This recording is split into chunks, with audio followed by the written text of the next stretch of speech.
Good afternoon, good evening, good morning. I'm not sure when you're watching this because it's on a QR code. How you doing out there? My name is Tim Heisler. I'm your American Whiskey Ambassador for Beam Suntory.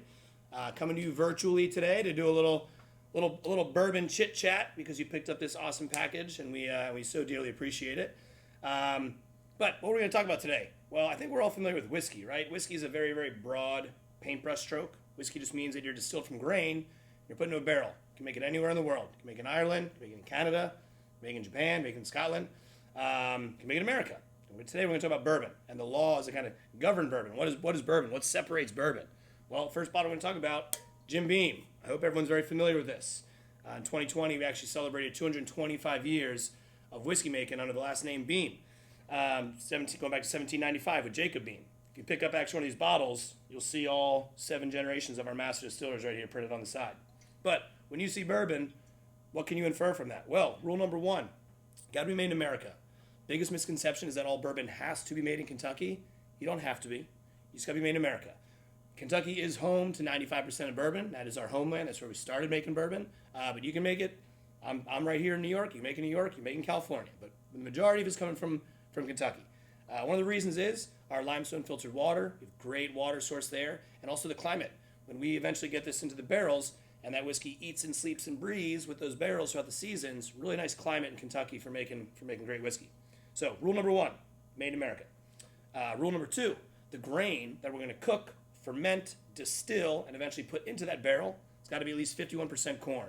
At the Jim Beam Distillery, we use a combination of corn, rye, and malted barley to create that mash, which again we will ferment and then distill, put into that barrel. And then rule number 3 is what I just mentioned. It's that barrel. We got to use a brand new charred white oak container. We use a level 4 char 53-gallon barrel at the Jim Beam Distillery. It's kind of standard in the bourbon making industry, but a one-time use. We cannot reuse those barrels. When we're done with them, obviously there's a lot of places that can reuse them. I just mentioned a whole lot of other whiskeys when we started talking about this. Canadian whiskey, Irish whiskey. You want to make some barrel-aged rum. You want to make some barrel-aged beer. You want to make some hot sauce. All those things can reuse those bourbon barrels. But for us, one-time use. But you follow those guidelines, you got bourbon. Now, Jim Beam, 4 years old. We dump those barrels out. We're going to bring a bunch of barrels together. We're going to blend those barrels together. We're going to bring it down to 80 proof, 40% alcohol. And that's your Jim Beam white label. This for me, longtime bartender, huge Jim Beam fan. When I met our 7th generation master distiller, Fred No, he got me hooked on Beam a long time ago, and clearly that hasn't changed. So you got a bottle of Beam at home. You also have a bottle of the Jim Beam Honey, which is Jim Beam, just infused with some honey flavors. If you want to make a cocktail at home, I recommend doing a highball. Now, a highball is a very easy drink to make. It's also a very easy drink to mess up. So with highball, it's all about carbonation and temperature. Now, I know some people get upset when I say this, but I recommend you put your whiskey in the freezer.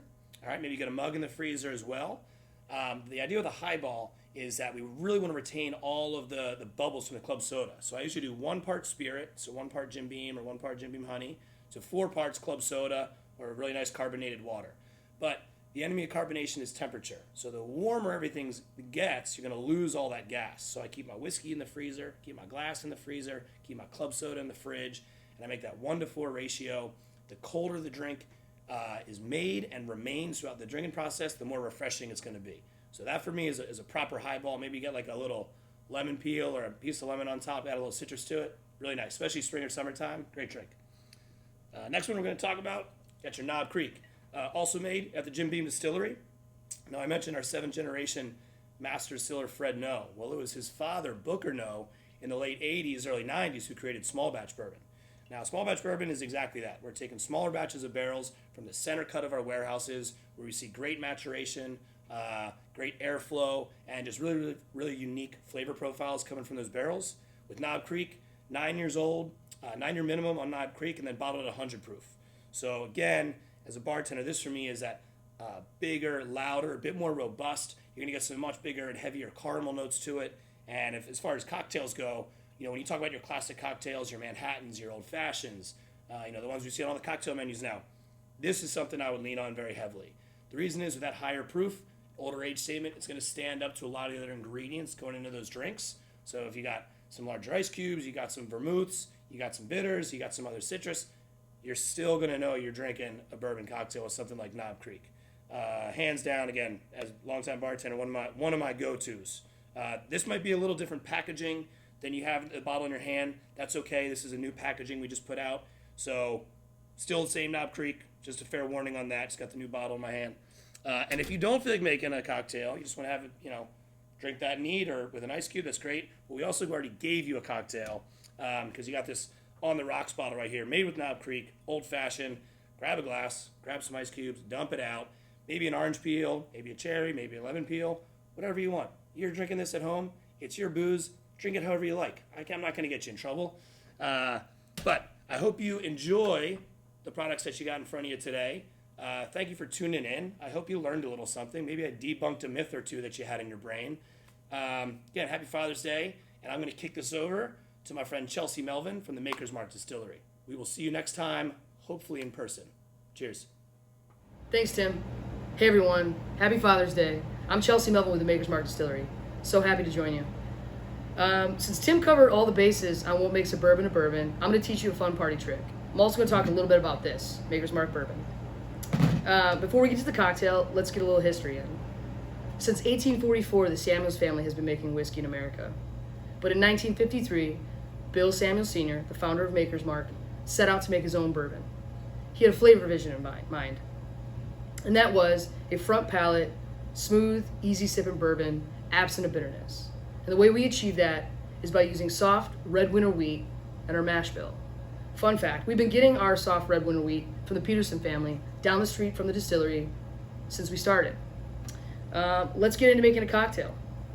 So if you don't have the fancy tools that most bartenders have when you go to the restaurant, all you really need is some kind of vessel container that has a top. I have a mason jar today. And what we're going to do is we're going to make a whiskey sour. And we're going to start with ice in the mason jar. And then we're going to do 2 parts Maker's Mark bourbon.